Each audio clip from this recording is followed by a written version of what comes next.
예, 안녕하세요. 중앙일보 유성원입니다. 예, 안녕하세요. 저는 아베 신조 회고록 책을 이제 2월 말에 번역해서 내게 됐고요.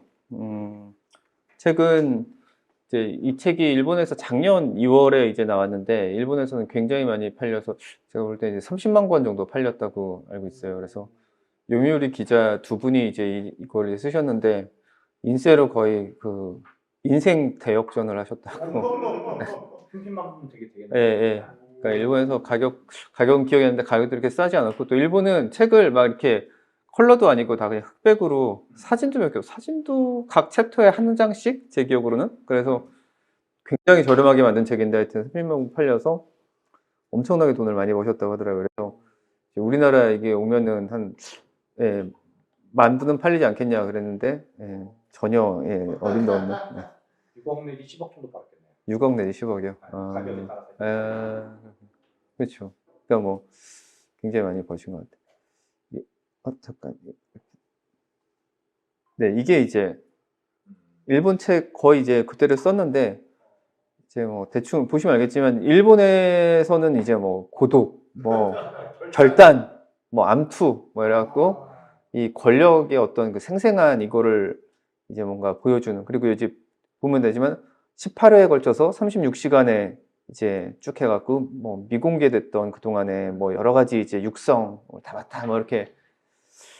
근데 아시는 분은 아시겠지만 이제 저는 작년에 이제 박근혜 대통령 회고록을 이제 쓰게 됐었는데, 이 아베 회고록을 이제 번역하게 된 것도 사실은 이게 계기가 됐습니다. 그러니까 작년 2월에 나왔을 때 읽을 생각을 안 하다가 박근혜 대통령 회고록을 이제 이렇게 맡게 되면서 혹시 아베 이제 둘이 이제 임기가 겹치니까 박근혜 대통령에 대한 언급이 있냐 이제 일본 지인한테 물어봤더니 몇 개 좀 나온다, 이제 위안부 협상 이런 거 갖고 나온다니까, 그럼 이거 자료차 내가 읽어봐야겠구나 싶어서 읽다가 어떻게 우연히, 정말 우연히 또 이 출판사로부터 의뢰를 받아갖고 그 무렵에 번역을 이제 하게 됐습니다. 그래서 해보니까 이제 여담으로 말씀드리면 여기 18회 36시간인데 저희는 32번 정도 만났던 것 같아요. 32번에. 박근혜 대통령. 예, 예. 2시간 반씩 만났으니까 좀 만난 시간은 더 긴 것 같은데, 예. 근데 뭐라 그럴까, 이게 차이가 확실히 좀 있었던 거는 이제 아베 총리는 정상적으로 이제 임기를 그만두고 자료를 이제 이 총리 관저 함께 일했던 사람들이 빽빽하게 이 자료를 갖고 있다 보니까 굉장히 생생한 묘사가 많아요. 그 뭐 결정의 뭐 이런 거라든지. 근데 박근혜 대통령을 할 때는 이제 문제가 이분이 이제 구속될 줄을 몰랐대요, 그 당시에. 영장 심사 이제 할 때도 청와대에서 반반으로 의견이 갈려 있었고, 아니 구속 안 시킬 거다라는 쪽이 되게 좀 약간 더 우세해서 별 준비 없이 갔다가 그 자리에서 이제 바로 구치소로 가면서 기록을 제대로 챙기지도 못했고, 탄핵 대통령이니까 뭐 다 이렇게 그러니까 나중에 이제 저희가 한 4년 정도 이제 그분이 4년 뭐 9개월인가 이제 감옥에 있었는데, 그 뒤에 나와서 기억력에만 의존을 해갖고 이걸 풀어가다 보니까 확실히 이제 그런 좀 아쉬움은 좀 있었어요. 뭐 여담으로 30만 부 팔렸네, 안 팔렸네요. 박근혜 대통령. 30만 부 안 팔렸습니다. 예.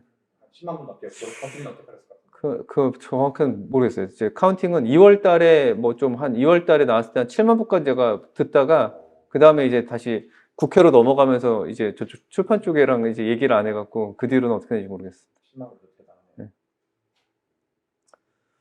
아베 신조 이제 하면은 일본의 90대, 96, 97, 98대 이제 내각 총리 대신이고 8년 9개월 이게 뭐 3,100 몇십 일인데 제가 정확히 기억이 안 나요. 하여튼 역대 최장 기간 집권했고, 뭐 일본 우파의 것도 또 뭐 우리나라나 이제 몇몇 쪽에서는 극우라고 이제 하기도 하고, 정치 명문가 도련님이고, 또 위안부 협상 주도해서 이제 우리나라에서는 좀 많이 알려져 있고 트럼프에 아주 가까운 저기로도 알려져 있죠.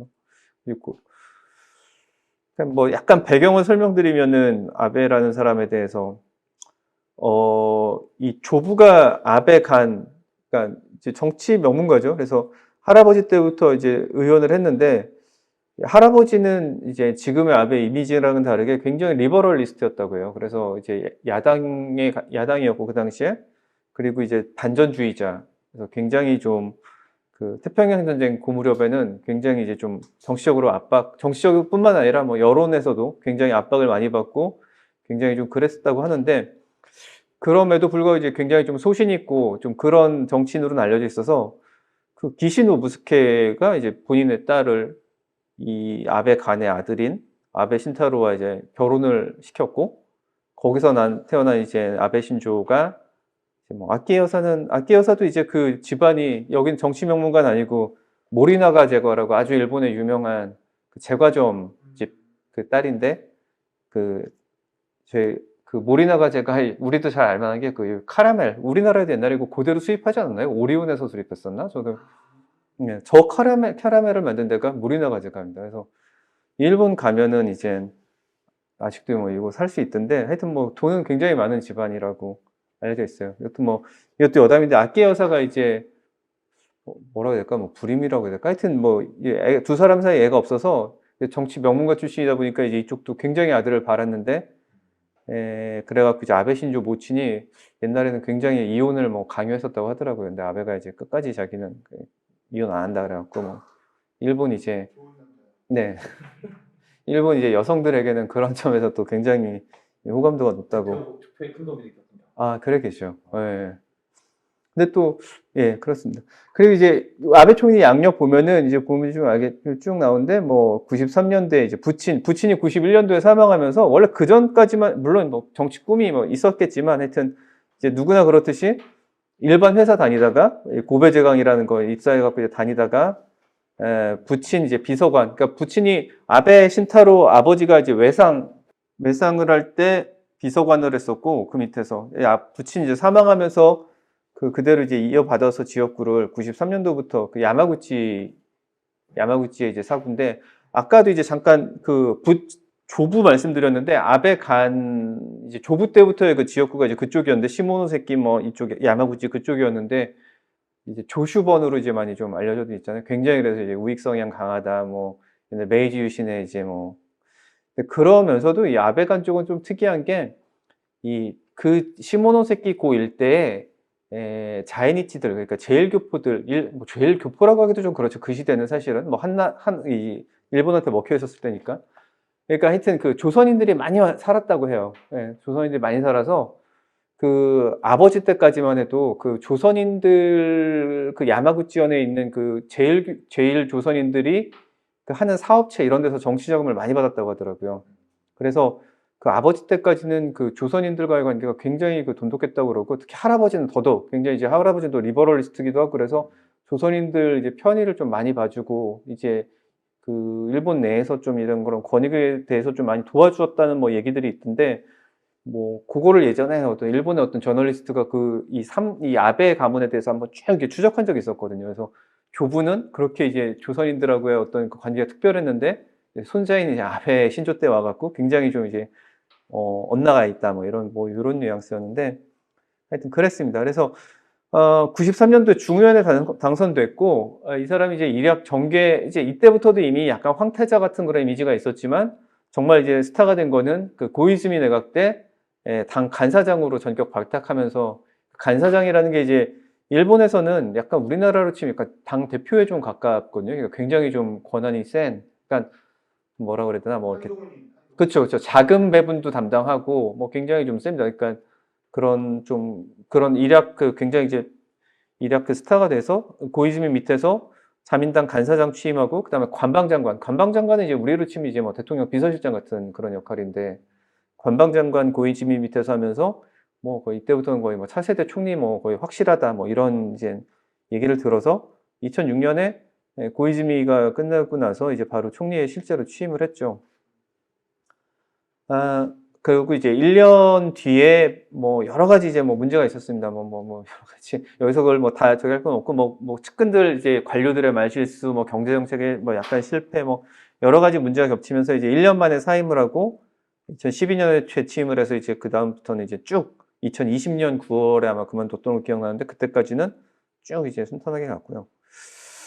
참고로 이제 아베 총리를 보면은 뒤에 조금 뭐 얘기를 또 할 기회가 있을 텐데, 자기 할아버지 아베간에 대해서는 거의 얘기를 안 합니다. 이 회고록에 대해서도 이 할아버지 아베간에 대해서는 딱 한 번 나와요. 딱 한 번. 그것도 아주 지나가는 식으로 얘기를 해요. 지나가면서 얘기를 하고, 굉장히 많이 얘기하는 건 이제 외조부, 자기 외할아버지 기시노부스케에 대해서, 거의 이제 일본 우익이 자민당에 거의 이제 이 뿌리를 뭐 만들었다고 해도 과언이 아닌데, 이 기시노부스케에 대해서 굉장히 언급을 많이 하고, 자신의 어떤 정치 철학이다 외조부로부터 나왔다라는 그런 그런 걸 많이 합니다. 그래서 이 기시노부스케는 박정희 대통령도 굉장히 이제 좀 좋아했던 정치인으로 알려졌는데, 참고로 박정희 대통령이 죽었을 때 일본에서 조문단 파견됐는데 그 조문단장이 기시노부스케였습니다. 그래서 그 아베랑 처음 만났을 때 박근혜 대통령이 말해줬나? 하여튼 두 사람이 그런 걸로 말이 잘 통했다고 해요. 기시노부스케 외손자라는 그런 거에서 이제 2세 정치인이기도 뭐 아베는 3세지만 그런 것도 있었고, 그래서 좀 호감도가 좀 있었고, 이 박근혜 대통령 칼침 테러 이제 예, 커터칼이죠. 요 근처 여기서 이제 턱 했을 때, 그때 아베가 당 간사장, 자민당 간사장일 때인데 그 고베산 쇠고기를 보내줬다고 하더라고요. 고베산 쇠고기랑 친필 편지. 그래서 그 편지 내용을 들어봤더니 아무에게도 주지 말고 꼭 직접 드십시오라고. 그래서 왜 고베산 쇠고기를 보내줬나요?라고 물어봤더니, 이제 뭐 고베가 뭐 물론 이제 쇠고기로 유명하기도 한데, 그 일본에선 옛날에 에도막부 때까지만 해도 이제 그 고기 먹는 게 금지돼 있었잖아요. 그래서 환자들만 이제 허용이 됐대요, 쇠고기 먹는 게. 그래서 이제 그게 그런 문화가 남아 있어서 지금도 이제 뭐 이렇게 환자들한테 약간 뭐 그런 쇠고기를 보내주는 게 하나의 어떤 좀 이렇게 문화처럼 돼 있다는데, 뭐 하여튼 그런 정성을 보여줬다. 그래서 박근혜 대통령도 굉장히 아베 총리에 대해서는 호감도가 좀 있었다고 하고 있었던 것 같고, 그래서 본인이 대통령이 됐을 때 아베가 총리가 돼서 굉장히 말이 잘 통할 것 같았다. 굉장히 기대를 많이 했었다라고 지금 얘기하더라고요.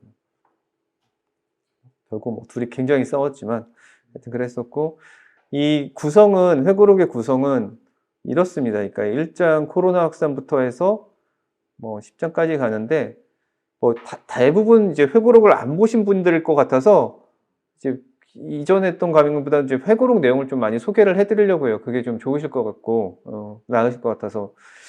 그래서 하여튼 이 1장은 이제 코로나 확산 2020년이고 역순으로 갑니다. 시간수가 2020년 코로나 확산부터 가서 총리 되신 데도 처음 된 뭐 2006년부터 했고 이렇게 쭉쭉쭉쭉 가서 뭐 이제 있었던 일들, 주요 일들을 이제 쭉 이제 하고 있고, 회고록을 이제 왜 썼는가 보면은 2020년에 이제 아베 총리가 이제 물러난 그 다음 달부터 이제 썼더라고요. 그래서 이제 이거 쓴 게 요미우리 신문에 이제 아까 말했던 두 기자가 하시모토 고로, 오야마 히로시라는 이제 정치부 기자 둘이 가서 이제 썼는데, 본인들이 이제 그 생각을 했다고 해요. 그러니까 역대 최장 기간의 총리인데 일본은 회고록을 쓰는 문화가 별로 없다고 그래요. 정치인들이. 그 옛날에 나카소네 야스히로 외에는 별로 이렇게 회고록을 많이 안 썼나 봐요, 의외로. 그래서 네? 그랬을 것 같아요. 그러니까 뭐 이렇게 그래서 거의 안 쓴대요. 그래서 이 사람들이 미국이나 영국 같은 데는 다 총리들이, 대통령들이 바로 회고록을 썼지 어떤 일이 있는지를 남겨두는데 왜 일본은 이런 걸 안 하나. 그래갖고 이제 아베를 찾아서 설득을 해서 설득이 됐고, 또 이제 물러난 직후에 자기들은 써야 된다고 생각을 한 이유가, 그러니까 들으려고 했던 이유가 이제 기억이 너무 사라지기 전에, 이건 제가 이제 박근혜 대통령 해보니까 실감이 되더라고요. 정말 이제 기억이 너무 많이 사라지기 전에 빨리 가서 하는 게 맞는 것 같아요. 빨리 해서 어쨌든 이분들이 이제 서문에 그런 얘기를 쓰는데 뭐냐면, 회고록이라는 건 어쩔 수 없이 자기 미화가 될 수밖에 없다. 그러니까 자기 중심으로 이제 기억이 될 수밖에 없는데, 그럼에도 불구하고 빨리 그거를 대중 앞에 꺼내놓게 하는 게 중요하다. 그러면은 이제 그거에 대한 반박이 또 나올 수 있고, 뭐 비판도 나올 수 있고, 이제 그러면서 여러 가지가 이제 했을 때 비로소 이제 어떤 실체에 우리가 다가갈 수 있기 때문에 빨리 어떻게든 꺼내놓게 해야 된다. 그러는 했고, 저도 이제 이 박 대통령 회고록 쓰면서 이제 그런 생각 좀 많이 했었습니다, 사실은. 근데 회고록 출간은 이제 여기도 썼지만 아베 총리가 이제 잠깐 기다려달라고 해서 중단돼 있었다고 합니다. 그러니까 2021년 10월까지 딱 모든 취재가 완료돼서 정리를 하려고 했는데, 아베가 이제 본인이 정계에 다시 진출을 하려고, 근데 진출하려고 보니까 이 회고록 보면은 그 현직 정치인에 대한 언급들이 꽤 많이 나와요, 생각보다. 예. 그래서 이제 아베 생각에는 자기가 이걸 만약에 나가면은, 회고록에 나가면 자기가 정계 복귀하는데 좀 이제 좀 문제가 있을 거라 생각했던 것 같아요. 그래서 중단이 됐다가 아베 총리가 이제 죽고 나서, 아베 이제 49제 지나고 나서 이제 아키에 여사한테 찾아가서 이제 부탁을 해서 허용이 됐다. 그래서 읽어보신 분들은 아시겠지만 이게 회고록이지만 1인칭 아베가 회고하는 스타일의 문체가 아니라 그냥 기자들이랑 주고받은 문답으로 쭉쭉쭉쭉 이어져 있습니다. 그거는 이제 정리되기 전에 아베가 죽었기 때문에 그런 문제가 있는 것 같습니다. 원래 이제 오늘 이 시간은 그러니까 아베그룹에서 이제 뭐 국제정치를 중심으로 이제 하자고 제안을 받았는데, 뭐 그렇게 해서 이제 국제정치 얘기를 좀 많이 하려고 했는데, 그 전에 이제 어떻게 최장기간 집권을 했는지, 이게 이제 사실은 이 회고록의 되게 핵심 중에 하나라서, 이거는 좀 언급을 좀 하고 가려고 그래요. 그래서 이게 이제 2019년 최장기간 집권 기록 깼을 때 이제 뉴스 나왔던 건데요. 이 보면 이제 아베 신조의 이제 2019년 11월에 역대 기록을 깼다. 이게 이제 이 두 번째가 아마 가스라타로라고 해서 이제 2886일 아주 옛날 20세기 초반이죠. 그 다음에 이제 사토 에이사쿠 총리, 뭐 이등방문 너무 유명하죠. 이토 히로부미, 요시다 시게루, 요시다 시게루도 이제 이 자민당의 거의 이제 아버지라 불리는. 그러니까 되게 이제 아주 일본 역사를 거의 이제 수놓은 그런 총리 가스라타로. 사토 에이사쿠. 그래서 뭐라 그러나요? 하여튼 뭐 굉장히 이제 일본 역사를 수놓은 아주 유명 정치인들 그 사이에 낀 거죠. 그래서 여기서도 이제 본인이 이게 신기록을 세우는 걸 계속 의식하고 있었냐 그랬더니 자기는 뭐 그런 거 생각할 겨를이 없다 이제 하다 보면. 근데 비서관들이 가끔 얘기해줘서 그런가 보다 뭐 그냥 그런 생각만 했다 뭐 그러던데. 그래서 이제 굉장히 화제가 됐었고, 이게 이제 요거 깨기 전에 이제 2018년 말에 교도통신에서 여론조사한 건데, 아베 핵심 지지층은 이제 젊은 세대입니다. 29세 이하의 지지율이 이제 56% 보면은, 반대로 60대 이상에 보면 28%. 그러니까 지금, 그러니까 우리가 보통 생각하는 보수당 정치인하고는 굉장히 다르시죠, 그죠?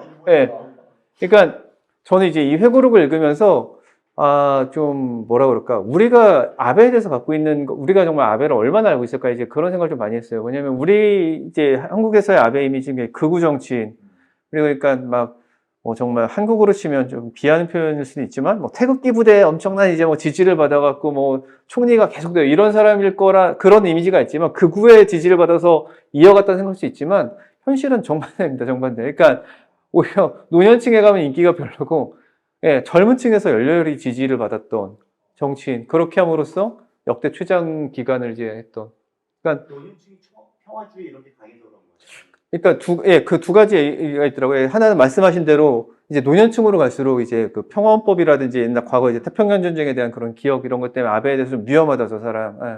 좀, 그리고 또 이제 품위가 없다, 말할 때. 여기도 약간 좀 약간 그런 저기들, 이렇게 말할 때 툭툭 던지고 그냥 품위가 없다, 좀 그런 것들이 좀 있었던 것 같아요. 그리고 아마 요 무렵이 그 정치 자금 약간 좀 스캔들이 있었다. 어디 학원 무슨 편의 봐주는 걸로, 각해학원 몇몇 학원에 이제 그 정치 자금 이렇게 돈 문제 걸려갖고 특혜 받았다 해갖고, 그때 이제, 근데 이제 젊은 층에서는 높은데, 그 이유는 뭐냐면은, 회고록이 좀 이 아베가 굉장히 어떻게 보면은 우리나라로 치면 이제 약간 리버럴, 민주당 하여튼 그런 류의 느낌으로 보이는 그런 정책을 많이 펴요. 예를 들면 이제 아베가 가장 핵심으로 뒀던 게 이제 자부심을 갖는 게 하타라키 카타 개혁이라는 건데, 우리로 치면 이제 일하는 방식의 개혁이라는 건데, 이 2018년 1월에 이제 국회 시정연설에서 처음 말하는데, 연장 근로에 이제 페널티를 주는 거. 그러니까 일본은 굉장히 이제 야근이 많은 야근 사회로 알려졌는데, 니네 야근 많이 시키면 그거 페널티 준다, 기업에.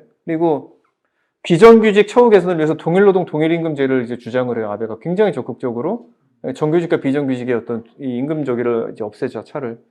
그리고 일부 전문직은 이제 다만 이제 요런 이제 노동시간, 우리로 치면 주 52시간 이런 거에서 일부 전문직은 제외해주는 그런 걸 좀 여유 있게 두겠다. 그리고 장소에 관계없이 재량 근로제를 확대하자. 그러니까 기존의 일본의 어떤 기업 문화에서 굉장히 배치되는, 그러니까 뭐라 그럴까요? 중장년층이 보면, 야, 이거 지금 사회가 어떻게 돌아가는 거야? 약간 이런 불만을 가질 만한 그런 걸 이제 많이 합니다. 그래서, 그렇죠.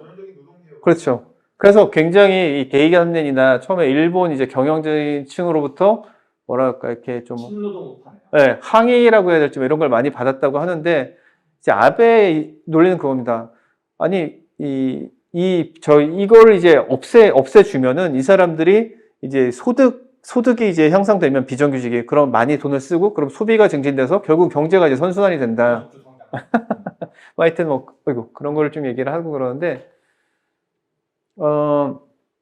이게 최대한 이제 그 회고록에 이제 이거를 좀 안 읽어보신 분들이 많을 것 같아서 좀 이게 그대로 했었는데 이런 개혁을 하기 이유가 이제 2015년 덴츠라고 일본의 굉장히 큰 광고 행사되고 여직원이 과로로 자살한 사건이 있었는데 그걸 보고 자기가 너무 이래선 더 이상 안 되겠다 생각을 해서 추진을 했고 심지어 젊은 경영자들 사이에서도 냉랭한 반응이 나왔는데 뭐 어찌됐든 뭐 이걸 문화를 바꿔야지 기업 생산성이 올라가도록 바꿔야 된다. 자기도 처음엔 동일노동 동일임금은 이건 좀 아닌데 싶었는데 비정규직 중에도 실질적으로 정규직이랑 똑같은 일을 하는데 왜 임금을 따로 줘야 되냐고 이제 야당, 민주당이 얘기를 자꾸 그렇게 하니까 자기 듣다 보니까 그 말이 일리가 있네? 라고 생각을 하게 됐다고. 그래서 뭐 여기 보면 이제 나오죠. 비정규직에 대한 대우를 올리면 소비로 이어지고 임금이 오르고 소비가 늘어나 기업이 윤택해지고 투자를 해서 생산성을 굉장히 이제 민주당 우리로 치면 좀. 네. 그러니까 조금 놀랐어요. 사실 이게 지금 보고서는 저 약간 좀 굉장히 좀 의외의 부분이다 좀 그런 생각이 좀 들었어요. 근데 다만 이 정책이 어느 정도까지 이렇게 많이 성과를 거뒀는지까지는 제가 모릅니다. 저는 뭐 이렇게 일본 경제 전문가는 아니라서 이렇게 좋게 말을 해도 분명히 뭐 부작용도 있었을 수 있고 뭐 있을 수도 있지만 어찌 됐든 간에 이런 거를 추진을 했고 우리가 생각하는 극우 정치인의 이미지랑은 좀 이런 좀 차이는 있었고 이런 정책을 추진한 것들이 근데 실질적으로는 그 당시 일본 경제가 이렇게 점점 나아지면서 뭐 기억나시겠지만 아베 이제 후반기에 뭐 일본 뭐 고용률이 거의 뭐 100%에 다다랐다느니 뭐 기업에서 대학생들 뭐 서로 뽑아가려 난리라더니 고용 이제 이게 굉장히 시장이 좋아지면서 젊은 층한테는 굉장히 인기가 좋았다라는 거. 두 번째 이제 사회보장 재원 확충도 되게 열심히 이렇게 하는 편이었는데 이게 뭐 좀 2014년 4월에 이제 소비세율을 8% 그리고 나서 또 10%로 인상하는 이 방안을 내놓는데 그러면서 이 세수분을 전부 이제 그 보육 이제 애들 이제 키우는 그쪽 예산으로 다 이제 재정을 돌리겠다. 전세대형 사회보장 재원으로 이걸 전부 이제 삼겠다고 공약을 합니다. 그리고 이제 이건 관제 춘추란 말도 하는데 이건 약간 전 얘기인데 이제 뭐 정부가 이제 기업에다가 막 이렇게 월급 좀 올려줘라 뭐 이런 거 이제 권유도 이제 관제 춘추라나 좀 뭐 신조어가 나오는데 그러니까 이것도 굉장히 좀 약간 좌파적인 그런 좀 예, 예. 그래서 이제 그 얘기를 해요. 이제 이 인터뷰했던 요미우리 기자들이 이거는 좀 좌파다, 좌파 정책이다, 사회주의 정책으로도 보인다.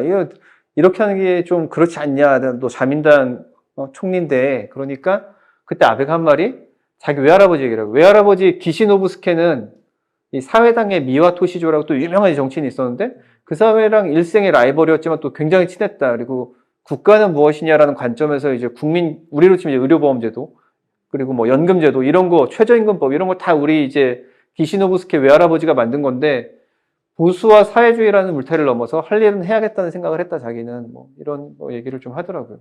그러니까 좀 그런 이런 것들이 이제 뒷받침이 돼서 아까도 보셨지만 젊은 층 이제 뭐 20대, 30대에서는 굉장히 이제 지지율이 굉장히 좀 높았고 그게 이제 아베의 힘이 됐었다라는 그렇습니다. 그래서 이제 오늘 이제 주로 말씀드릴 건 국제정치 부분인데 이제 일본은 무엇이 되어야 할까라는 이제 고민을 많이 했던 것 같아요. 이제 일본 이제 아베 총리가 이제 특히 이제 총리가 1기, 2기인데 1기는 1년 만에 이제 날아갔고 2기 때 7년 9개월 하면서 자기가 생각했던 걸 차근차근 구상을 이제 실천해 나가는데 그 전에 이제 이 역사적으로 이제 이런 게 있는 것 같습니다. 일본은 중국이 부상했을 때 일본은 항상 굉장히 이제 긴장을 하는 이 그림 혹시 아시는 분이 있는지 모르겠는데 몽골군이 일본 쳐들어갔을 때 기록합니다. 그래서 이제 이때 이제 일본의 군인들이 굉장히 많이 이제 참패를 하는데 물론 쳐들어가지 못했잖아요. 갔습니다. 상륙했습니다. 실제로 상륙해서 굉장히 많이 죽였어요. 사륙을 거의 선발대 같은 경우는 예, 그러니까 혼슈 뭐 교토 이런 데는 못 갔고 그 바다에서 가까운 규슈 쪽은 가서 굉장히 많이 이제 사륙을 하는데 실제로는 그래서 규슈 지역에 고쿠리랑 무쿠리라는 전설이 있는데 굉장히 이제 뭐 이렇게 우리가 지금 도깨비 같은 그런 말인데 무쿠리는 몽골, 고쿠리는 고려에서 나온 말이라고 하더라고요. 근데 이제 그 당시 이제 일본 기록 보면은 일본 사람들이 이게 너무 이제 이 외침을 당하지 않았다 이제 당하니까 상륙해갖고 이 일본 마을 사람들이 막 이제 막 도망을 가는데 산속에 막 가는데 애가 우니까 고려 군사들이 애우는 소리 듣고 이제 쫓아오니까 이 젊은 일본 부부들이 막 울면서 자기 애를 이제 죽였다고 목 졸라서 죽이고 뭐 그랬다고 이제 그런 기록들이 있어요. 그러니까 그게 이제 우리나라에서 그렇게 뭐 많이 소개가 안 되지만 실제로 이제 여몽연합군이 뭐 상륙까지 해서 굉장히 많이 죽이고 그러다가 이제 뭐 저 태풍 나고 이러면서 이제 했지만 그러니까 이제 그 중국에 굉장히 강력한 그 왕조가 들어섰을 때 중국이 부상할 때 자기들의 이제 이게 굉장히 위협받는다라는 그게 있는데 이건 이제 좀 익숙한 지도실 때 이제 백제 부흥군, 백제 리메인스 이제 신라한테 이제 이 웅진과 사비가 점령당하고서 이제 백제 부흥군의 약간 그 세력 영역이었는데 그때 이제 일본이 굉장히 많이 이제 도와주러 이제 가잖아요. 이거 가지고 이제 여러 가지 뭐 설이 있죠. 그 여러 가지 설이 있는데 뭐랄까 백제 후손이라서 이제 모국을 어머니의 나라 실제 조상의 나라를 이제 갔다 이런 얘기인데 그때 27,000명인가 이제 보내줘요. 사이메이 천황이라고 일본의 천황이. 근데 일본 쪽 기록이나 이제 요즘에 이제 우리나라 학계에서 여러 차례 연구가 된 거지만 실제로는 이제 그런 관계라기보다는 이미 이때부터 일본은 그 한반도 남부가 자기네 안전선이라는 그게 굉장히 강했었던 것 같아요. 굉장히 강했어요, 실제로. 이익선, 그렇죠. 안전선, 이익선. 그래서 일본이 이미 이제 이때부터 어떤 생각을 하냐면은 한반도는 특정 세력한테 완전히 다 점령이 되면 안 되고 특히 중국한테. 그리고 한반도에 여러 세력이 분열돼 있을 때 자기들한테 가장 안전하다라는 그걸 해요.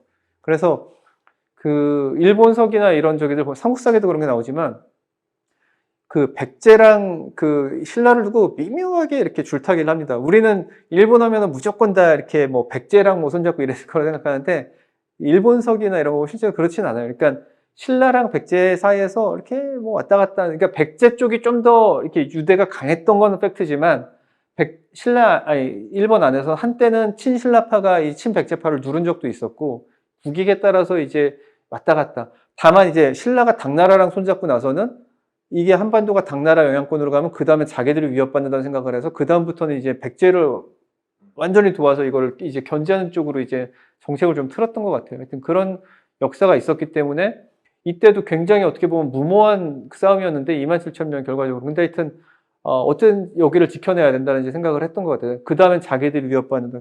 그래서 이 지도는 이제 요거랑 연결되는 건데요. 그 백제가 다 넘어가고 나서는 그러니까 여기서 백총강점투에서 이제 일본 그 연합군이 박살이 났죠. 전멸되고 나서는 엄청나게 포비아, 그러니까 공포에 빠지나 패닉에 거의 이제 당나라가 자기네 복수하러 올 거다. 그래갖고 성을 무지무지 열심히 쌓아요. 그래갖고 이게 이제 그때 당나라가 이제 쳐들어올까봐 이 만들었던 이제 그 주요 성들이라고 하더라고요.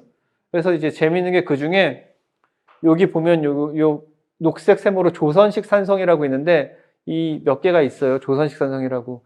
요거는 이제 그 백제 유민들이 가서 쌓은 거라고 알려져 있습니다. 그러니까 이때 백제 유민들이 많이 이제 와서 이제 쌓았다라는 그런 전설도 좀 있고 그런데 그렇습니다. 그래서 그리고 이런 일이 한 번 있었고 근데 당나라가 쳐들어올 줄 알았는데 쳐들어오지 않았습니다. 왜 안 쳐들어왔냐면 왜 안 쳐들어왔냐면은 일단은 고구려가 아직 건재했기 때문에 그럴 일은 없었고 고구려를 멸망시킨 다음에 이제 신라랑 싸웠는데 신라랑 싸울 때는 또 저쪽 토번에서 당나라 그 수도 쪽을 치는 일이 있어갖고 하여튼 여러 가지 이제 겹쳐갖고 살아났는데 그 다음에 있었던 일은 이제 여몽연합군은 이제 실제로 상륙을 했죠. 그래갖고 저 오른쪽 지도에 나오죠. 상륙해갖고 이제 규슈가 망가졌기 때문에 하여튼 이 중국이 부상하고 한반도가 중국 쪽에 붙었을 땐 자기들한테는 굉장히 위험해진다라는 게 이제 역사적으로 좀 체험을 했던 사건인 것 같아요. 어쨌든 이제 그럼에도 불구하고 이제 일본은 이제 그 중국이 막 이제 2000년대 이후에 굉장히 이제 부상을 하면서 굉장히 이제 좀 긴장을 하게 되는데 현실적인 그런 제약이 있죠. 이렇게 일본 이제 헌법에 따르면은 전력을 이제 보유할 수가 없는데 다만 이제 그 약간 뭐라고 그럴까 이제 숨통을 트이게 하는 거는 전력은 보유할 수 없지만 자위권 행사만 허용된다. 그러니까 자기네들이 이렇게 침략당하거나 자기들을 이렇게 공격으로부터 방어하기 위한 이 자위권만 행사가 되는데 다만 이거는 필요시 최소한으로 제한한다라고 이제 해서 그래서 이제 일본의 그동안의 이제 문제가 아베가 되기 전에 집단적 자위권 행사. 그러니까 집단적 자위권이라는 건 이제 조금 더 적극적인 행사인데 일본 본토가 침략당하기 전에도 약간 그런 낌새가 있거나 아니면 우리 뭐 동맹국이 예를 들어서 뭐 한국이 됐든 미국이 됐든 뭐 중국으로부터 공격을 받으면은 그걸 도와주러 가는 것도 이조헌법에서는 안 되는 거예요. 그러니까 주한미군을 도울 수도 없고 주일미군을 도울 수도 없고 자기들 마음대로 일본 본토나 일본 군인이 공격을 받지 않는 이상은. 근데 이 한계를 어떻게 해서든지 깨지 않으면은 일본은 보통 국가가 될 수 없다라는 게 이제 아베를 비롯한 이제 이 자민당 일부 이제 우파 정치인들의 생각이었던 거고, 아베는 이제 자기가 총리가 되는 동안에는 이거를 반드시 바꿔야 된다. 그리고 이걸 위해서 뭐 여러 가지 이제 노력을 많이 이제 하게 됩니다. 일단 이게 하나가 있고, 두 번째는 이제 중국이 부상하면서 이제 생각한 이제 쿼드 문제가 있는데, 쿼드는 이제 우리한테 잘 알려져 있지만 그 일본과 미국과 호주와 인도를 이제 묶는 거죠.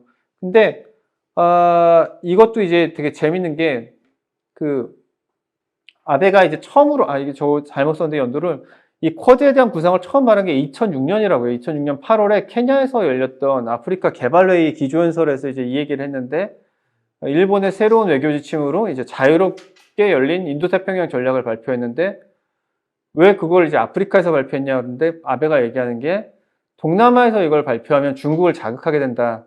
하지만 이걸 케냐에서 발표하면, 아프리카에서 발표하면 그렇게 크게 주목받지는 않는다. 그러니까 이거를 기회가 될 때마다 여기저기 가면서 이제 점점 침투시키려고 했다. 그래서 아프리카에서 발표한 건 좋은 생각이었다고 생각을 한다.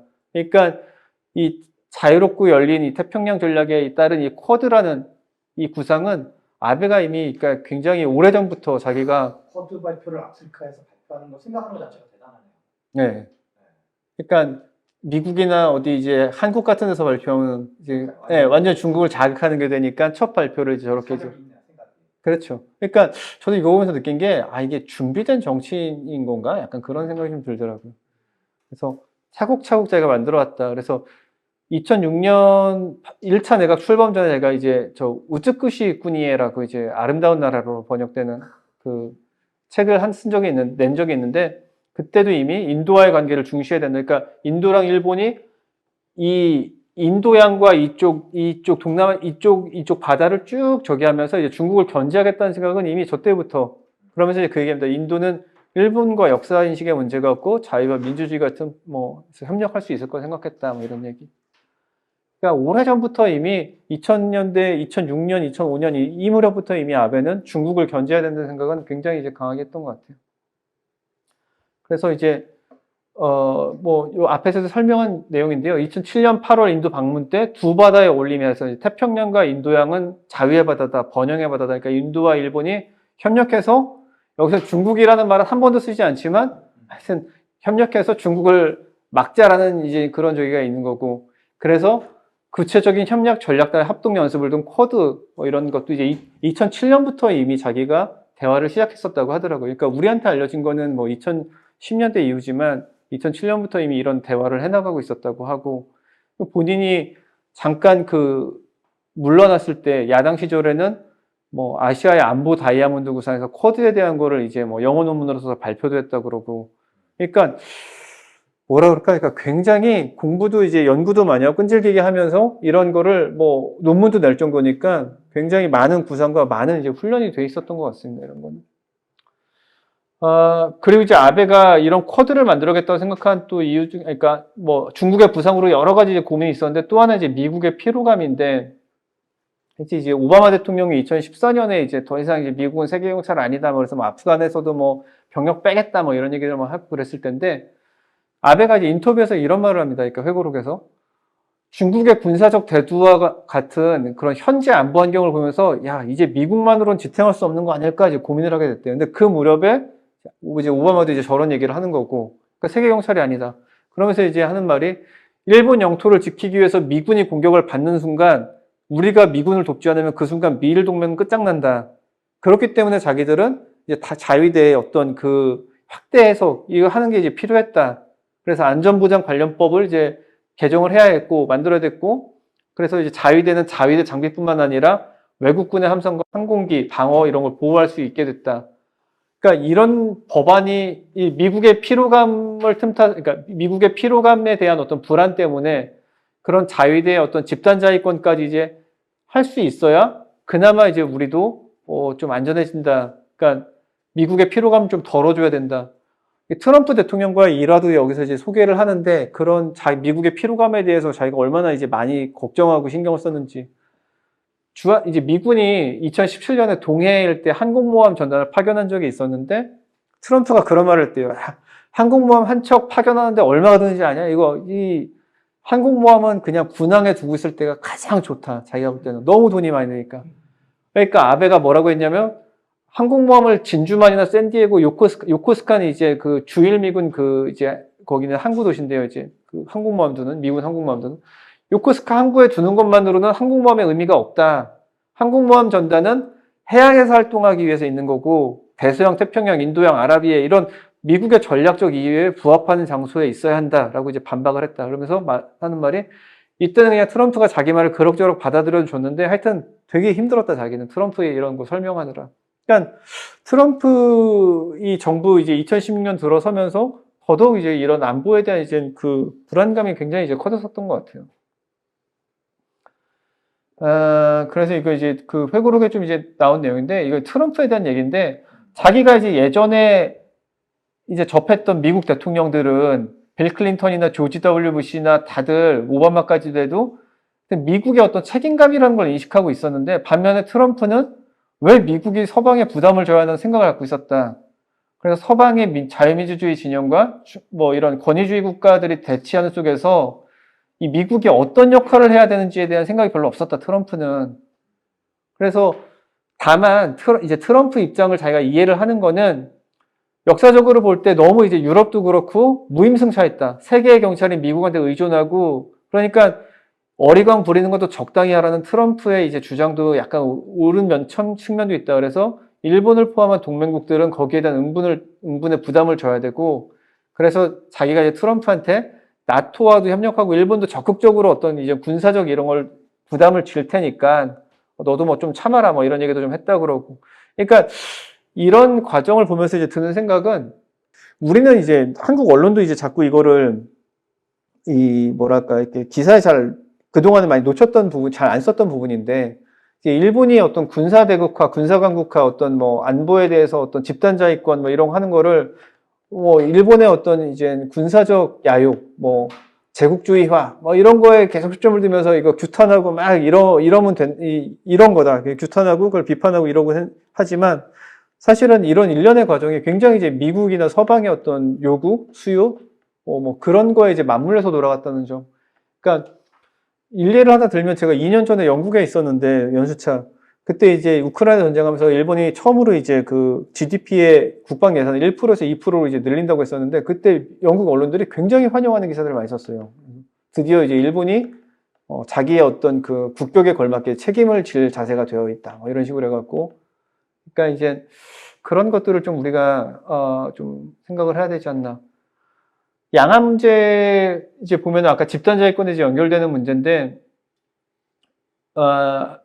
2021년에 보면 이제 아소다로 부총리가 그런 말을 합니다. 중국이 대만 침공하면 집단자위권을 발동할 수 있다라고 발언. 이거는 이제 아까도 말했지만 그 아베 총리 시절에 아베 총리가 이제 집단자위권을 이제 가능하게 하는 이제 이거를 변경하면서 가능해진 얘기인데 아까 한 얘기랑 이제 비슷한 얘기가 또 나오는데 2014년 4월에 미일 정상회담이 열렸는데 거기 공동기자회견에서 오바마 대통령이 처음으로 이제 센카쿠 열도가 이제 중국하고 굉장히 이제 우리나라 독도처럼 중국하고 일본 사이에 이제 이 영유권 문제로 갈등이 있는데 센카쿠 열도가 미국의 대일방어 의무를 그러니까 미일 안전보장의 조약에 적용된다라고 이제 얘기를 해줘요, 오바마가. 굉장히 이제 큰 선물이었거든요, 일본 입장에서는. 그러니까 중국이 센카쿠를 건드리면은 미국이 여기서 같이 대응해주겠다라는 얘기니까.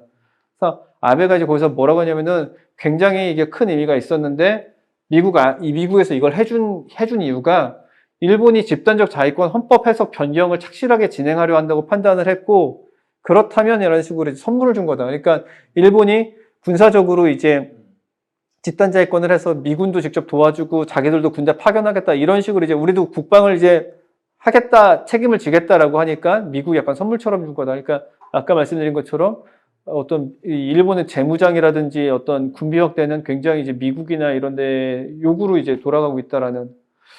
그래서 저는 이제 이게 그 러일 전쟁 때 당시 그림인데, 그러니까 러일 전쟁 그 20세기 초에 이제 일본이 부상하는 과정이랑 굉장히 요즘 분위기가 비슷하지 않았는데, 그 당시에 이제 뭐 다들 아시겠지만 러시아의 남진, 그레이트 게임이라고 해서 이제 러시아 계속 남하하려는 러시아, 바다 쪽으로 진출하려는 러시아와 이걸 막으려는 이제 영국 간의 대결이 굉장히 심화하면서, 그 당시 이제 영국이 뭐 저쪽 남아프리카 뭐 그쪽에도 이제 보호 전쟁으로 네덜란드랑 뭐 하고 이렇게 뭐 골치 아프게 손댈 때가 많다 보니까 이제 동아시아에서 같이 러시아를 이제 막아줄 이제 파트너로서 이제 일본을 주목을 했고, 그래서 이 영일 동맹을 맺으면서 이제 일본이 적극적인 어떤 무장화와 러일 전쟁까지 이제 벌이는 뭐 그런 이제 동아시아 어떤 강국으로 이제 올라섰는데, 저는 이제 요즘 이제 돌아가는 분위기가 중국의 부상을 이제 막는 거를 위해서 이제 서방이 미국이나 이런 데서 자신들의 어떤 피로감이나 이런 부담을 줄이기 위해서 일본한테 적극적으로 이거를 주는 그런 과정에 있구나, 확실히 좀 회고록을 읽으면서 이제 그런 생각을 이제 확실히 하게 됐고요. 근데 재밌는 거는 이제 러시아랑은 좀 또 이제 일본의 관계가 조금 또 다릅니다. 일반적으로 생각하는 게. 그러니까 중국에 대해서는 굉장히 적대적인데, 일본 그 아베 이제 회고를 보면 러시아에 대해서는 결이 좀 달라요.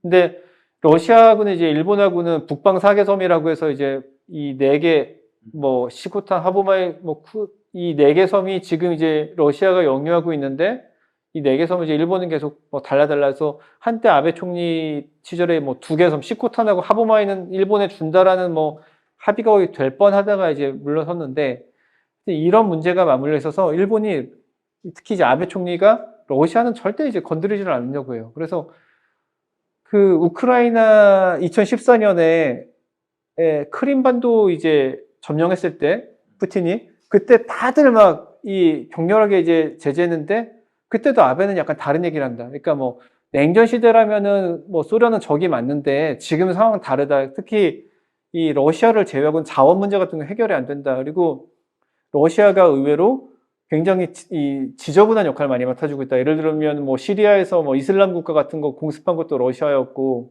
하여튼 이 국제사회에서 그런 러시아에 대한 그런 거를 좀 인정을 해줘야 된다. 그리고 푸틴 대통령은 차가워 보이지만 의외로 소탈하고 굉장히 까다롭지도 않다. 이 사람 뭐 괜찮은 사람이다라는 식으로 이제 회고록에서 많이 쓰는데, 러시아에 대해서 이제 아베가 굉장히 이제 뭐라 그럴까요? 좀 부드럽게 나가는 거에 대해서 오바마 이제 미국과는 좀 갈등이 이제 많았습니다. 그래갖고 2014년에도 보면 대표적인 게 러시아 이제 소치 동계올림픽 때, 그때 이제 러시아에서 동성애 뭐 처벌법 뭐 이런 거 해갖고 이제 다들 뭐 이 불참하고 그랬는데, 세계 정상들이 그때 오바마랑 올랑드 프랑스 대통령도 다 불참했는데, 아베는 뭐라고 했냐면 이거는 우리한테 기회라고 생각하고 자기는 개회식에 갔다라는 거예요.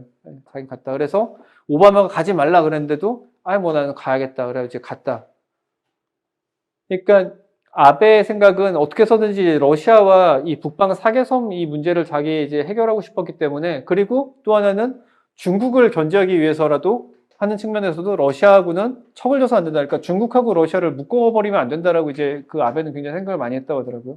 그래서 그 2016년에 푸틴이 방일한 적이 있었는데, 그때도 이제 오바마가 이거를 막 못하게, 안 했으면, 푸틴이 일본에 안 왔으면 해갖고 계속 이제 그거를 뭐 얘기도 하고 그랬다는데, 이제 이 푸틴이 오는 것도 이제 하고, 이제 본인 소치 가지 말라고 해도 소치도 가고, 계속 이제 오바마의 어떤 그런 견제에서 아베가 이제 꿈쩍을 안 합니다. 그래서, 이 얘기하는, 거기서 이제 아베가 하는 말이, 그 오바마 행정부 설득하는 게 힘들긴 했는데, 미국이 북방 영토를 되찾아주는 건 아닙니다. 이건 일본 문제니까 뭐 참견하지 말라 그러면서 밀어붙였다. 뭐 이런 얘기도 좀 하고.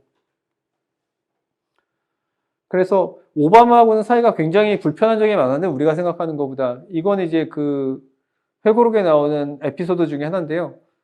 그 직접적으로 이제 오자마자 오바마가 내가 저희 이 가게 도쿄에서 와보니까 미국 차 한 대도 못 봤다. 이거 좀 어떻게 조치해달라. 그러니까 미국 차를 니네 왜 안 사냐 막 이렇게 하니까, 거기에서는 막 실랑이가 붙어갖고 뭐 미국 차에 관세도 안 붙였다. 그러니까 오바마가 관세 없어도 뭐 따로 차별하는 거 아니냐 그랬더니, 오바마가 아베가 오바마한테 그럼 잠깐 가게 밖으로 나와서 좀 봅시다. 그러고서는 BMW 뭐 벤츠 이런 거 보면 외제차 많은데 미국 차는 진짜 길에 없다. 왜냐하면 미국이 차를 되게 불편하게 만든다. 그러니까 일본이 운전자 편의를 안 봐주고 만들어서 안 팔리는 거다. 뭐 이런 식으로 이제 막 쏘아붙이고 뭐 이랬다고 하는데 오바마에 대해서는 굉장히 좀 이게 많이 부딪혔더라고요. 예.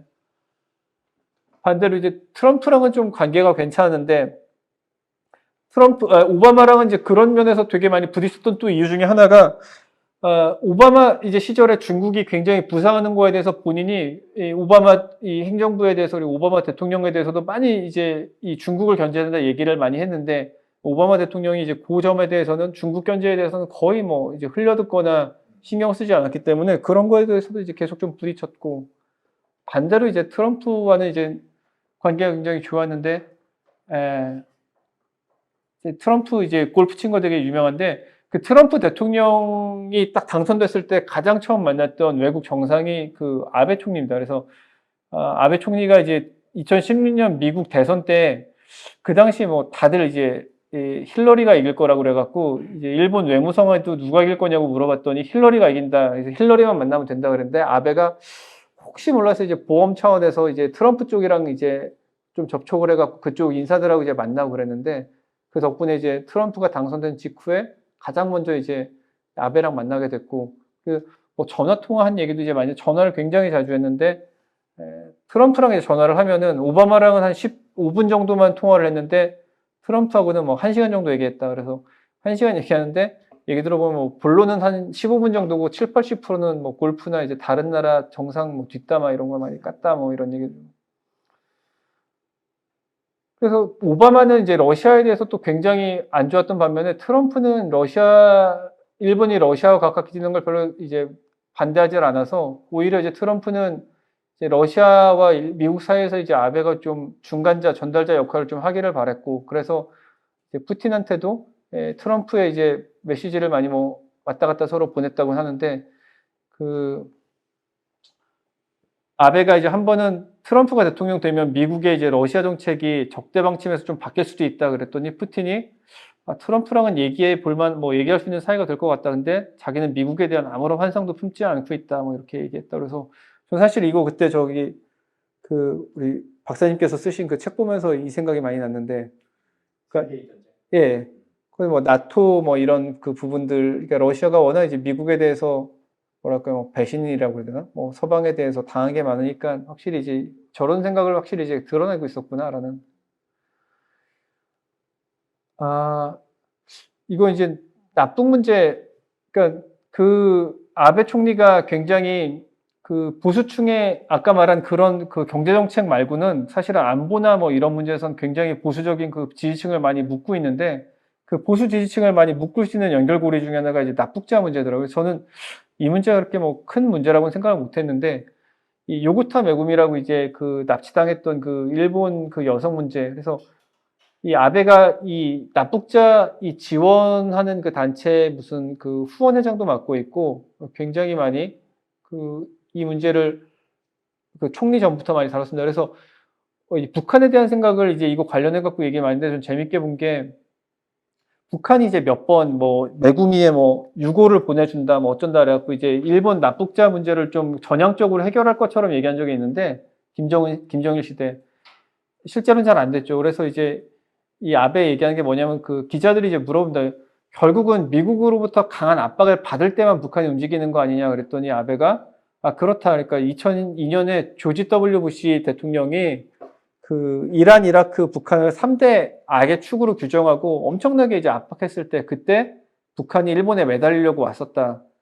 그리고 그래서 이제 그 북일 협상 당시에 약간 협상이 잘 안 되었고 일본 관료가 자리에서 박차고 일어나니까 북한 담당자가 뭐 눈물을 흘리기도 했었다 뭐 이런 에피소드도 얘기하고 그 가장 걱정했던 게 트럼프 시대 때 트럼프가 실제로는 군사행동에 굉장히 소극적인 인물이라서 그게 이제 김정은한테 알려지면 압박이 먹히지 않고 그럼 이제 북일 협상에 지장을 줄 것 같아서 굉장히 좀 걱정을 많이 했다. 좀 이런 얘기도 좀 많이 했습니다. 과거사에 아베 이제 좀 아까 이제 경제정책에 비해서 안보나 이런 문제에 대해서 보수층을 확실히 묶는다고 했는데 제일 재밌게 전 부분 중에 하나가 이제 아베 과거사 인식입니다. 그래갖고 2015년에 8월 14일 때 이제 그러니까 전후 70년 그 총리담을 내놓은 적이 있는데 그때 보면은 굉장히 그 자기네 어떤 과거사에 대해서, 이전 총리들에 비해서 굉장히 이제 공격적인 그런 얘기를 많이 합니다. 예를 들어 뭐, 침략, 사과, 식민지 지배, 통절한 반성이라는 키워드를 넣긴 했는데, 침략에 대해서 일본은 과거에 여러 차례 사과를 했다. 그래서 이제 자기가 봤을 때, 아, 이렇게 여러 차례 사과를 시켰으면 이제 됐지라는 생각이 좀 있었다. 그리고 70년 담화에서는 뭐, 역대 내각의 입장을 흔들리지 않고 그냥 이어나가겠다는 표현만 썼지, 내가 사과한다라는 말은 절대 난 쓰지 않았다. 뭐 그런 얘기도 하고, 재밌게 본 게 이제 이 부분인데, 아베 총리가 이제 외국에 가서 70년 담화에서 이제 반성한다라는 표현을 쓴다는 거는 일본이 뭔가 일본이 그러니까 범죄를 저질렀다 이런 거에 대한 이런 거에 아니라 그 당시에 일본이 국제사회 조류를 잘못 파악했다는 현상 인식의 정책적 오류에 대한 어떤 반성이다. 그러니까 그때 이제 오판했다 뭔가 돌아가는 판을 오판했다. 그래서 사변, 침략, 전쟁 뭐 이런 거 다시는 해서는 안 된다라든가 식민지 지배로부터 영원히 결별한다는 표현도 일본에 대해서만 그렇게 한 게 아니라 세계가 다른 나라들, 영국, 프랑스 이런 나라들도 그렇게 결의하고 있으니까 일본도 그에 맞춰서 같이 하겠다라는 것. 그러니까 일본에 대해서만 이렇게 뭐 전범 취급, 뭐 일본에 대해서 사과 이런 거에 대해서는 교묘하게 계속 자기는 어쨌든 빠져나갔다는 식으로 이제 얘기를 하더라고요. 그러니까 이거는 세계의 흐름이 그런 거니까 우리도 그런 거다. 그래서 무슨 얘기를 하면 그 밑에 또 그 당시에 국제사회는 이제 실수를 저질렀다 비슷하게. 그래서 벨기에 국왕도 잔혹행위를 했다면서 콩고 공화국에 사과한 게 근데 2020년이다. 그거에 비해서 일본은 과거에 중국, 한국, 동남아 국가들한테 여러 차례 사과하고 정부 개발 ODA 같은 거 통해서 이제 동남아 같은데 배상도 많이 했다. 근데 왜 우리한테만 자꾸 이러냐? 이런 얘기도 좀 하더라고요. 그래서 이 과거사 문제 위안부 합의가 이제 굉장히 좀 우리한테는 이제 큰 건이었는데 여기에 대해서도 좀 재밌게 본 게 이 밑에 거부터 보면은 저를 포함해서 향후 일본 총리는 위안부 문제 위자도 언급할 필요 없는 합의로 만들려고 했다, 자기는. 그리고 자기는 나는 처음부터 신중했다. 왜냐하면 한국은 약속을 잘 안 지키는 나라라서. 근데 이번에 합의를 하면은 최종적이고 돌이킬 수 없는 해결로 이거를 뭐 삼을 수 있는 계기가 될 것 같아서 자기가 그냥 마지못해서 했다. 그런데 이 비하인드 스토리를 제가 들었는데 얼마 전에 이제 박근혜 대통령 회고록이랑 윤병세 장관, 외교부 장관 그 당시에 아베 총리는 이제 끝까지 굉장히 부정적이었다고 하더라고요, 이거에 대해서. 근데 2015년 12월에 이게 극적으로 타결이 됐는데, 그 2015년쯤에 이제 미국에서 엄청나게 압박을 했다고 해요, 그 하반기에.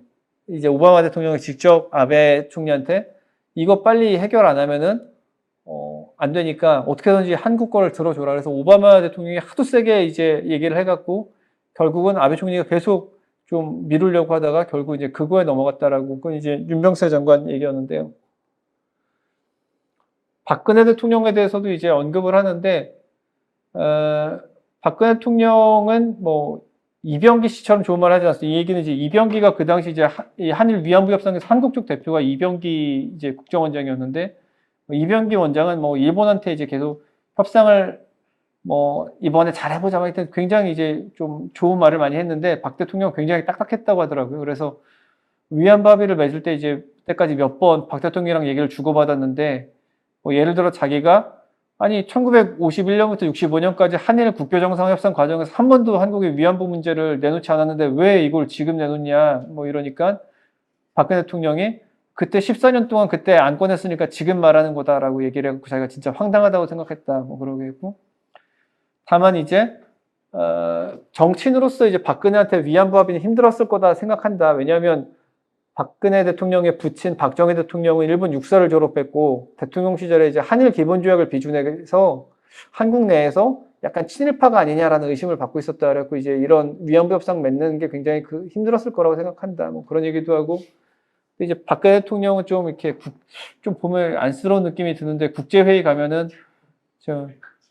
보통 이제 정상들이 악수도 하고 술잔도 주고받고 그러는데 박 대통령은 뭐 약간 나에게 말 걸지 말라라는 식의 분위기를 내뿜고 있었다. 뭐 부모가 약간 비명의 환경이 그렇게 만들었을지도 모른다. 뭐 얘기를 하는데 근데 이것도 박 대통령한테 얘기를 들으면 좀 다르더라고요. 얘기가. 박 대통령. 네? 아니 박 대통령은 나와서 아베하고도 잘 만나고 잘 얘기하고 그리고 그랬는데 그리고 이게 약간 좀 두 사람이 약간 그러니까 달라요. 그러니까 박 대통령은 아베 총리에 대해서 굉장히 신사였다, 아베는. 그리고 박 대통령이 이제 인정을 한 게 위안부를 자기는 이제 아베랑 옛날에 친했기 때문에 위안부를 잘 해보자면 아베가 적극적으로 이렇게 할 줄 알았는데, 협상할 줄 알았는데 전혀 나서질 않다는 거였고 너무 이제 화가 나서 이걸 어떻게 하지 할까 하다가 그럼 국제 관계를 이용해서 압박을 넣자. 그래갖고 박근혜 대통령이 이제 한 게 그때부터 국제 회의에 가면은 그 다른 나라 주요 정상들을 만날 때마다 위안부 얘기를 했대요.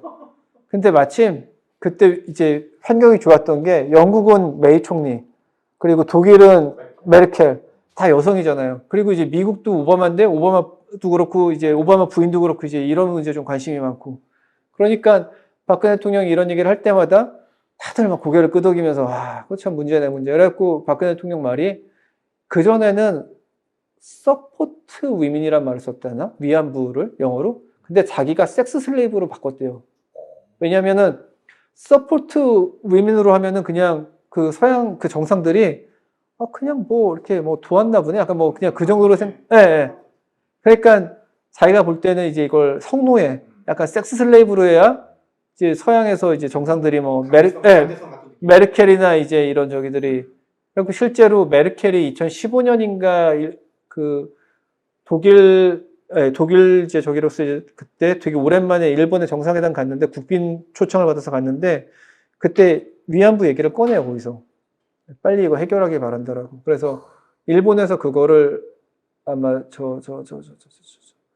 아사히인가 여기서 아마 대서특필한 적이 한번 있었는데, 그러니까 근데 이제 박근혜 대통령이 아베에 대해서 높이 평가하는 거는 자기가 세계 정상들을 그렇게 만날 때마다 그런 얘기를 하고 다니는 게 사실은 페어는 아니라는 거죠. 그러니까 일본도 항상 이제 주장을 했는데 아니 양국 관계 일인데 왜 자꾸 저걸 다른 나라에 가서 그렇게 얘기를 하고 다른 나라 정상들한테 얘기를 하고 다니냐 이제 그건데, 근데 한 번도 아베가 자기한테 와서 그거에 대해서 항의한 적은 없다고 하더라고요. 그리고 이제 기분이 분명히 나빴을 텐데 아베가 근데 항상 자기 보면은 그냥 웃는 낯으로 그냥 뭐 인사도 하고 뭐 농담도 하고 그래갖고 아베 총리에 대한 어떤 그런 이제 그런 건 좀 높게 평가한다. 하지만 위안부 이제 협상에 너무 소극적이어서 그건 좀 많이 서운했다. 그런 얘기를 좀 하죠. 하여튼 뭐 아베 박근혜 때 이제 뭐 논란 많은데 하여튼 뭐 합의는 됐는데 이제 위안부에서 이제 지소미아도 이제 그 한일 군사보호협정 이것도 이제 맺게 됐죠. 그랬는데 이제 문재인 대통령 때 사실 공식적으로 파기된 적은 없는데 이제 문재인 정부도 공식적으로 파기한 적 없다고, 뭐 지소미아 물론 공식적으로 파기는 안 됐지만 했지만 굉장히 이제 위기가 있었던 건 맞죠. 사실상 위안부는 이제 사실상 파기한 거나 마찬가지였고 그거에 대해서 이제 물어봅니다. 근데 그렇게 했는데 결국 하여튼 위안부 합의 깨졌잖아요. 라고 이제 요미우리 기자들이 물어보니까 아베가 하는 말이 확실히 합의는 깨졌지만 일본이 이제 외교상으로 도덕적으로 우위에 있는 지위가 된 것도 사실이다. 그래서 한번 국제사회를 향해 합의한 것이니 나는 이제 한국 만날 때마다 당신들 잘 좀 하세요라는 말할 수 있는 입장이 된 거다. 그러니까 이게 이제 처음에는 이걸 읽었을 때 정확히 이해가 안 갔는데 이게 이제 미국을 두고 하는 얘기인 것 같더라고요. 그러니까 윤병세 장관 얘기를 듣고 이제 이해가 됐는데 위안부 협상이 이제 합의가 된 거는 사실상 이제 일본의 의지라기보다 미국이 계속 일본한테 이제, 왜냐면 미국은 이제 이 한미일 이제 삼각동맹을 완전히 이제 구축을 해야 되는데 자꾸 이 문제로 이제 삐그덕삐그덕 하니까 계속 이제 오바마가 이제 압박을 해갖고 이제 겨우 이거를 어쨌든 이제 매듭을 지었는데 문재인 대통령 때 이걸 깨니까 미국에서 굉장히 격렬하게 이제 좀 짜증을 냈었다고 하더라고요. 뭐 하는 거냐 이거. 니들이 도와달라고 그래갖고 아베 압박해갖고서 이거 했더니만 왜 이거를 깨냐 뭐 이래갖고 굉장히. 그리고 이제 문재인 쪽으로 보면 또 자기는 깨지 않았다라고 했잖아요. 그래. 욕을 진보 진영의 욕을 먹어가면서까지 국가가 신의를 위해서 안 깼다. 네. 아니 그 위안부 기금을 무력화시키잖아요. 그러니까요. 네, 재단을 사실상 이제 좀비화 시켰잖아요. 그때 이제. 나중에 말을 바꾼 거죠. 그러니까 뭐 일본에서는 그때 이제 뭐 그거는 이제 뭐 깬 거다라고 이제 생각했는데 문재인 정부가 뭐 그걸 이제 비난을 피해가려고 되게 그냥 꼼수를 쓴 거다라는 식으로. 하여튼 뭐 그렇습니다. 그리고 이제 지소미아에 대해서도 이게 지소미아 이 문제는 얘기를 들어보니까 이제 이런 문제가 있다고 하더라고요.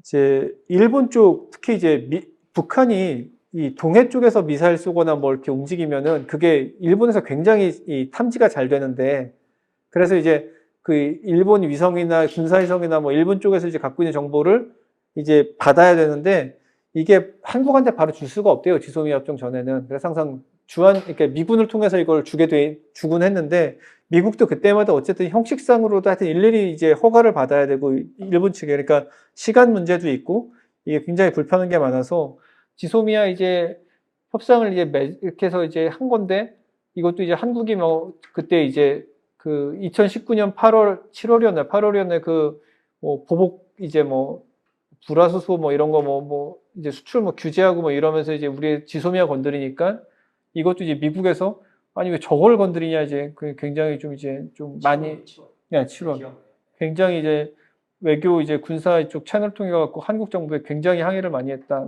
이런 거. 네. 뭐 하여튼 예 여기까지 이제 말씀드리고 질문을 받겠습니다. 죄송합니다.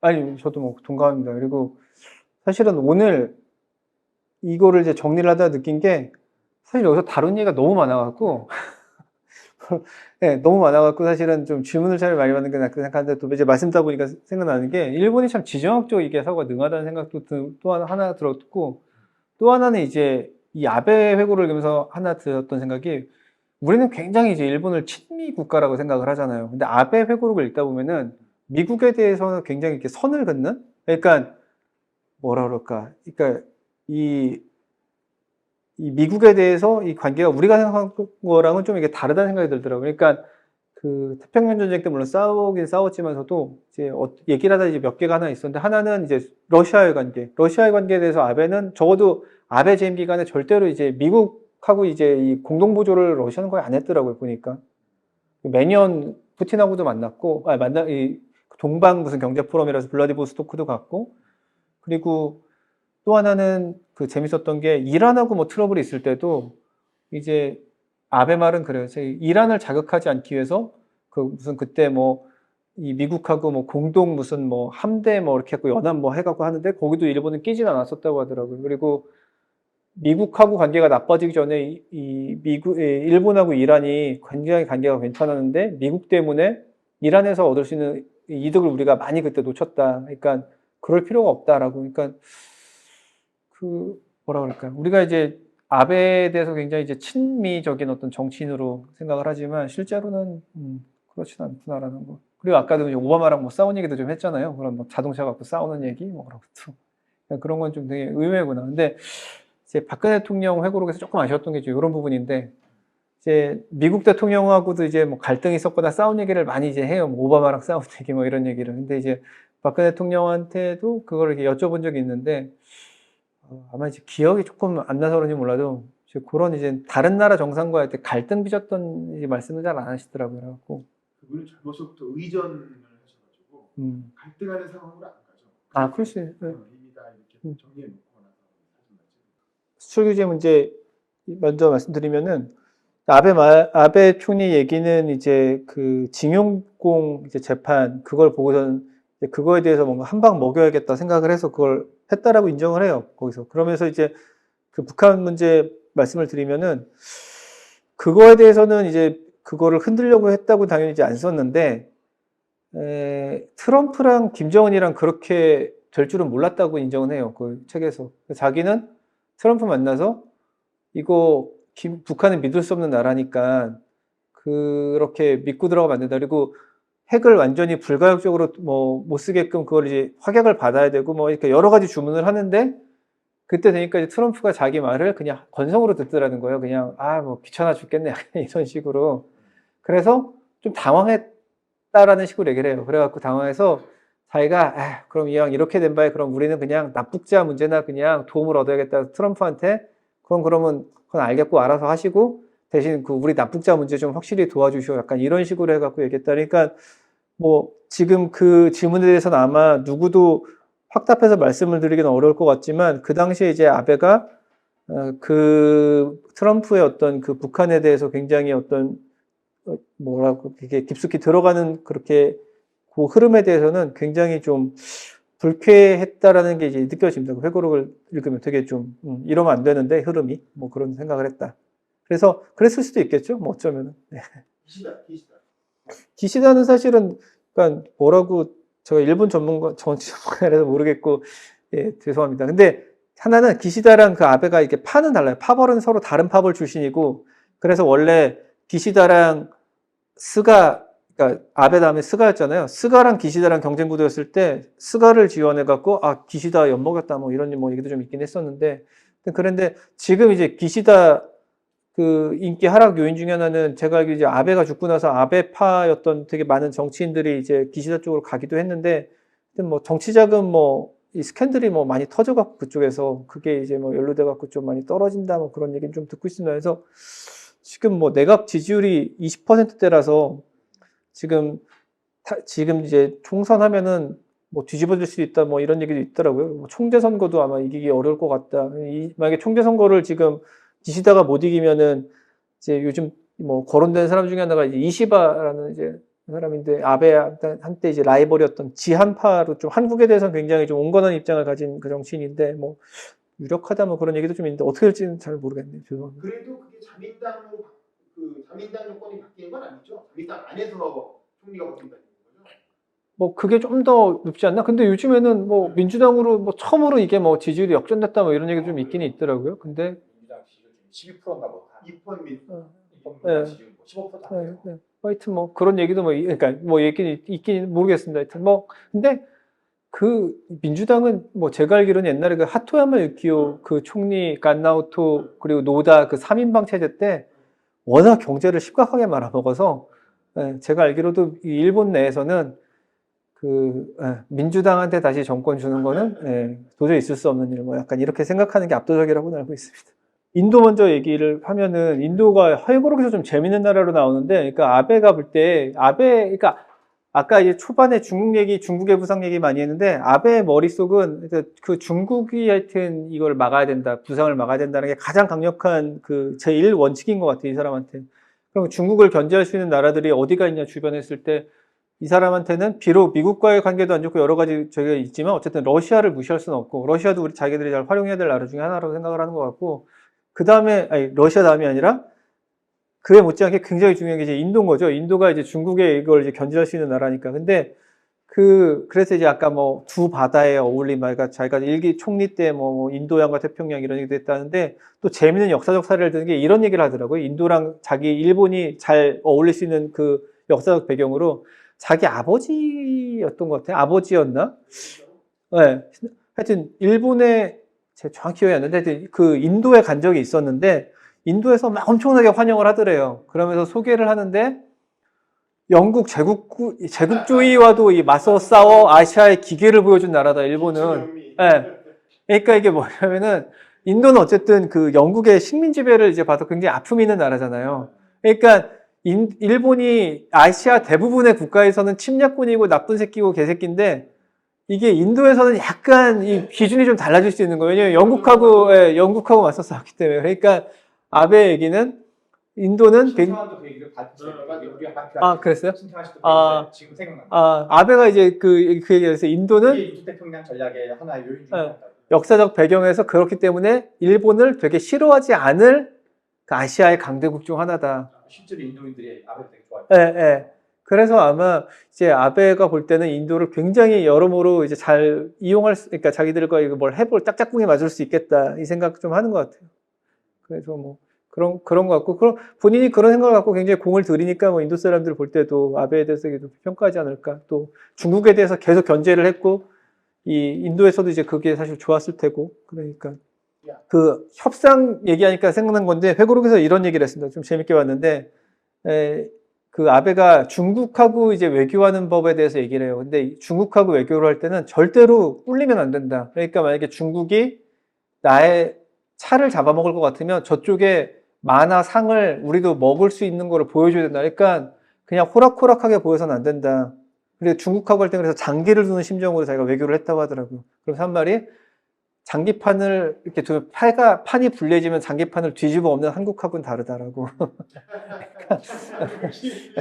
한국은 이제 불리하고 장기판을 뒤집어 엎는다고 이제 그런 얘기 쓰는데 하여튼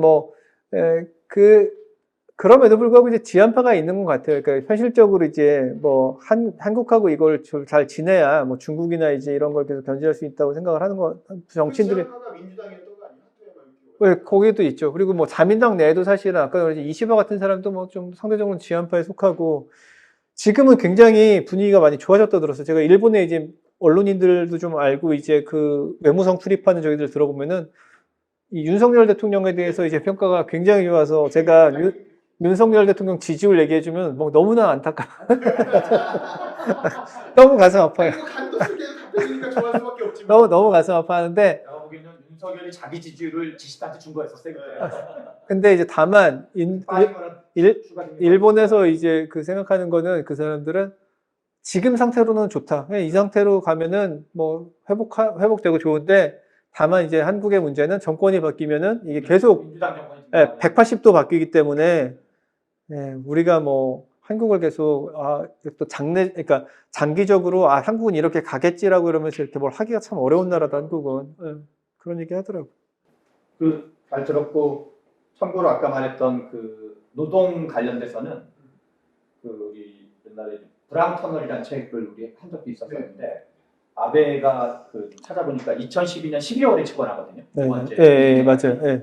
근데 그 아베 2기 내각 때는 처음 이제 아베노믹스를 얘기했죠. 아베노믹스 뭐 세계 화살 해갖고 세계 화살이 그 원래 이제 그 세계 화살 자체가 주식원에서 유리한 그 화살 세계 부러뜨리는 거 얘기하는 거고, 근데 그냥 정책적으로 표현하면 통화 정책, 재정 정책, 구조 개혁 정책이에요.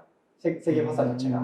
그래서 이제 통화 정책은 양적 완화가 그리고 세계 전체에서 그냥 양적 완화가 핵심이에요. 나머지는 그냥 갖다 붙인 세계 만들려고 갖다 붙인 거였고, 그래서 그거를 한 다음에 그 일종의 아베 3기 그 처음에 1년 있었던 거를 그냥 편의상 아베 1기라고 표현하고 세계 화살을 아베 2기라고 표현하면 아베노믹스 2기 아베노믹스 2기 때가 일종의 그 1억 총활약 사회인가 그런 걸 얘기하면서 그때 이 얘기를 해요. 방금 아까 말씀하셨던 아까 이제 어떤 그 이게 양쪽 완화를 할 만큼 했는데도 경제가 충분히 살아나지 않기 때문에 이제 어떤 약간 친노동 정책이랄까요? 그래서 뭐 임금 인상하는 거를 막 경청한테 압박을 한다든가 동동 그런 정도로. 그래서 저도 우리 그 길준영 기자가 쓴 책 중에 아베는 누구인가라는 책이 있거든요. 길준영 기자가 아베 3대라는 책을 번역한 게 있고 한겨레 길준영 기자가 그다음에 본인 직접 쓴 책이 아베는 누구인가라는 책이에요.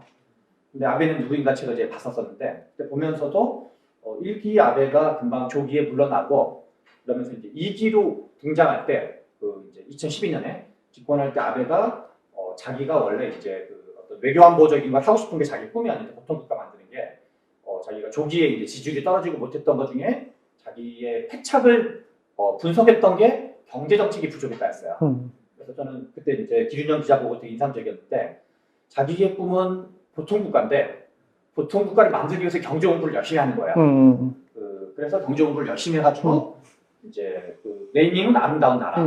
그러면서 이제 그 처음에 2012년에 등장할 때부터 양적 완화 정책을 아베노믹스라는 걸 얘기하고 그래서 아베 정권이 아베노믹스 1기가 2012년에 있었고 그거를 다 한 다음에 나중에 이제 아베노믹스 2기 아베노믹스 1기는 세계 화살 통화 정책, 재정 정책, 구조 개혁 정책이었고 아베노믹스 2기 때부터는 이제 어떤 노동 정책이라든가 출산율 제고 정책이라든가 약간 여성 친화적인 정책이라든가 그래서 그 아베 2기 아베노믹스 2기는 실제로 한국에서 문재인 정부가 했던 소득주 성장론과 상강관계가 상당히 있었고 제가 이제 소주성 특위에 있었거든요. 소주성 특위에 있을 때도 이래서 이제 아베노믹스 2기와 관련된 그 이제 그 어떤 학자분들 우리 박상준 교수님 포함해서 브람터널을 썼던 박상준 교수님 포함해서 그런 분들을 초청해서 이제 내부 세미나 같은 걸 한 적도 있었던 거라는 거죠.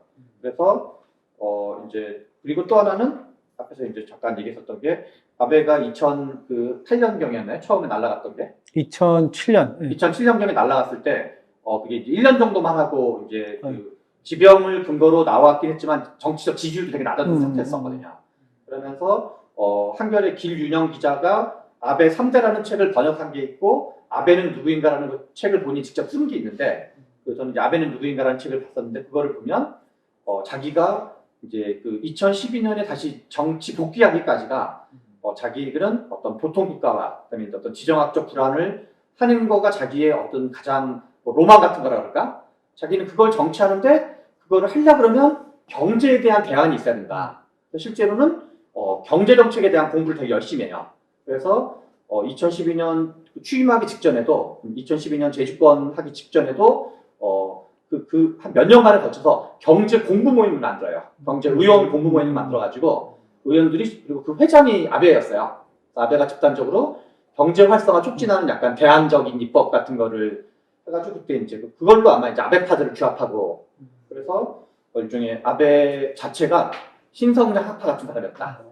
실제로. 그래서 안보 정책을 실현하고 싶어서 오히려 경제 정책을 열심히 공부했다. 그거 보면서 기준영 기자의 아베랑 누구인가라는 책도 보시면 지금 같이 보면 도움이 될 거여서 보면서도 제가 야 정말 되게 뭔가 열심히 하는 어떤 자기가 꿈꾸는 걸 하기 위해서 되게 치열하게 뭔가 고민한다라는 그런 느낌을 그때 받았는데 이제 그 책 내용을 까먹고 있다가 이제 유 기자님 강의를 들으면서 다시 생각이 났습니다. 그래서 기준영 기자님의 아베는 누구인가라는 책을 사보시기 바랍니다. 같이 이 책과 더불어가지고. 네. 다시 앞으로 가주시죠. 네네.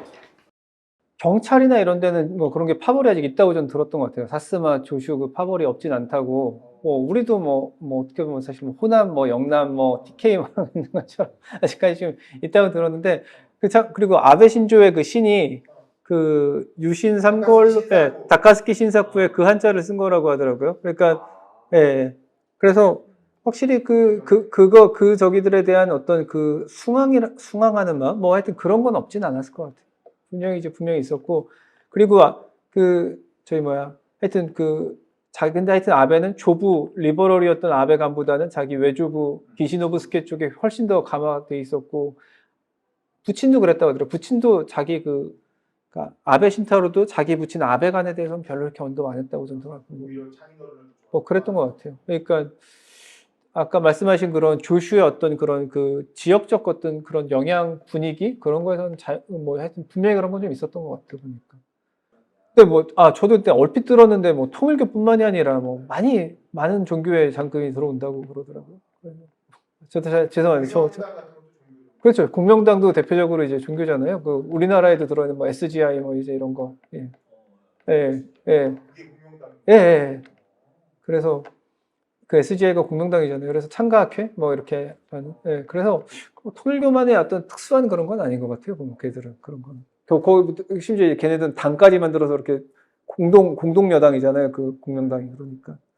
그거는 저도 이제 뭐 딱 부러지게 얘기하기 좀 그렇지만 이런 게 있는 것 같아요. 이거는 뭐 외교관 분들도 다들 대체로 동의하시는 편이지만 일본은 항상 중국과의 1대1 맞대결 구도라고 생각을 했기 때문에 자기들을 아시아에서 그러니까 항상 중국을 어떻게 묶는지 뭐 하여튼 뭐 이렇게 됐을 때 어떻게 되지 그러니까 지정학적 사고를 할 수밖에 없는 것 같아요. 항상 자기들이 이제 중국과 어떤 아시아의 어떤 이걸 양분하고 있다라고 생각을 하니까 그거는 그 어떤 패권 국가로서의 어떤 그런 고민을 당연히 할 수밖에 없지 않나라는 생각.